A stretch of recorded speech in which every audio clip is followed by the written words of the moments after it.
What is an international citizen? When we use that term, what do we actually mean? Is it a state of mind, or does it depend on how many countries you've visited? Can you be an international citizen without ever leaving your living room? Let me give you a couple of examples to think about. I have two very close friends, a brother and sister, and they were both born to a German father and a Spanish mother. When they were 2 and 5 years old, they moved to Canada, and they did move to the U.S. for a year, but they have stayed in Canada ever since. They are both fluent in both German and Spanish, and English as well. And because they obtained their Canadian citizenship, they both have 3 valid passports, so they are legal citizens of 3 different countries. And they spend summer holidays and Christmas holidays in Germany and Spain every year. Now, by this description so far, they seem like they must automatically be international citizens. Let me give you a little more information. Neither of them could actually name more than a couple cities in Germany or Spain, well, more than a person who had just lived in Canada their entire lives would be able to. And because they're not very adventurous with food and they only spend their time at their relatives, they can't exactly say what a traditional German or Spanish dish tastes like. Now, do they still sound like international citizens? I have another example for you. My family is friends with another family who love to travel. They've gone to many places in North America, Central America, and Europe.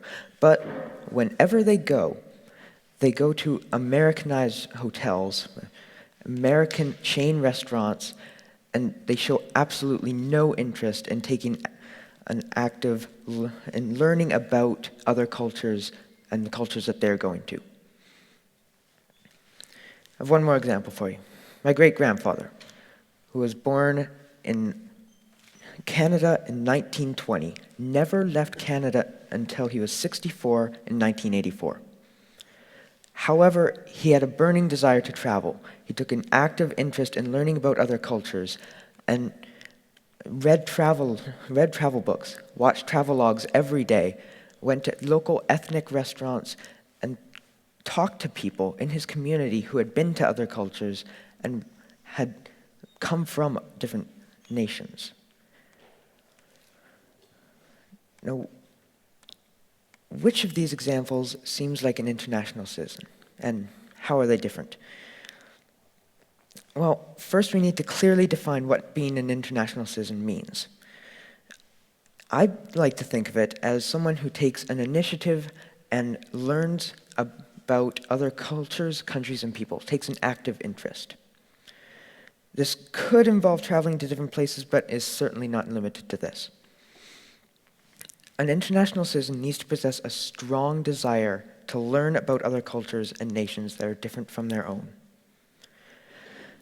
Experiencing other cultures in such a way that allows you to relate to their beliefs and understand why they believe what they believe can create a view of the world that embraces diversity and respects our differences.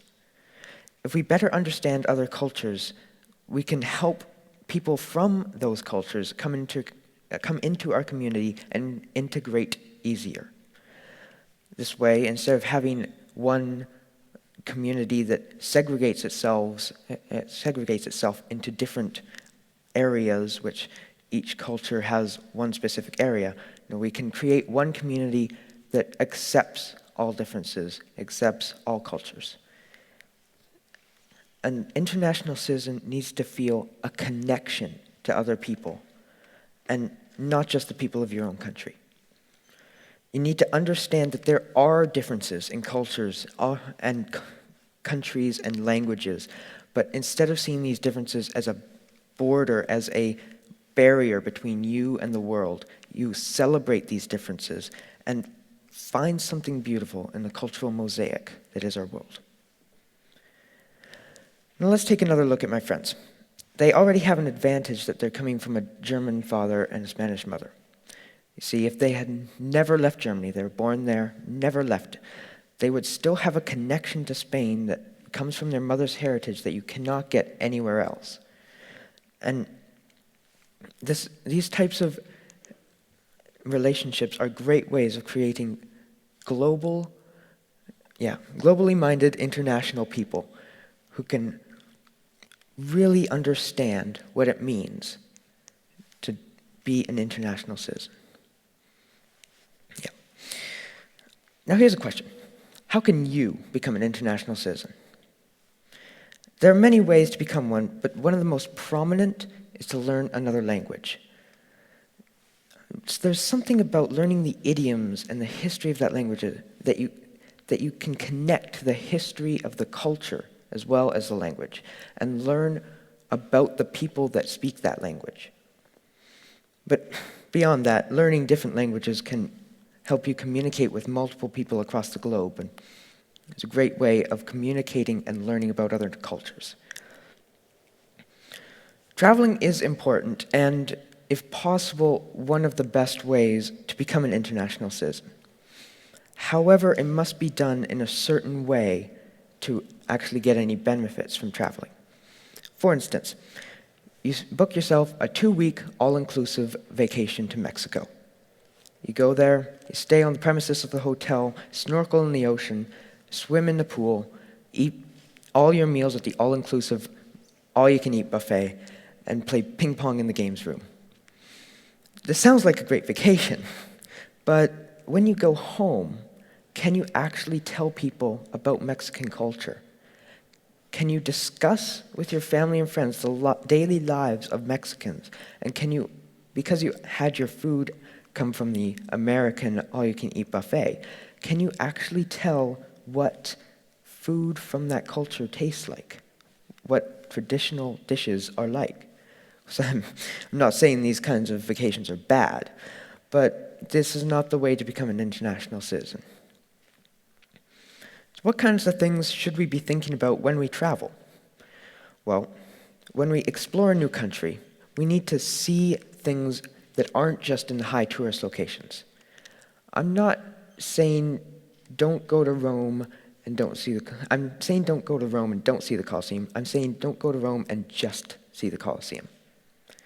Because when you go to a certain place, you need to understand where they're coming from. Like, get a travel book. Go to places that you would not normally see if you went to Rome. Take a guided tour, take a self-guided tour. This is a great way of seeing the world in a more borderless fashion. Of course, what if you were like my great-grandfather and completely unable to travel? Yes, you can read travel books, watch travelogues, go to ethnic restaurants, just like my great-grandfather did. But the advantage we have today is with the internet. We can use FaceTime, we can use Skype, we can talk to people from another culture in another culture, ask them about our daily lives. If from your computer room, they can be in a computer room in India. You might learn something from them. At this point, I'd like to touch a little on nationalism.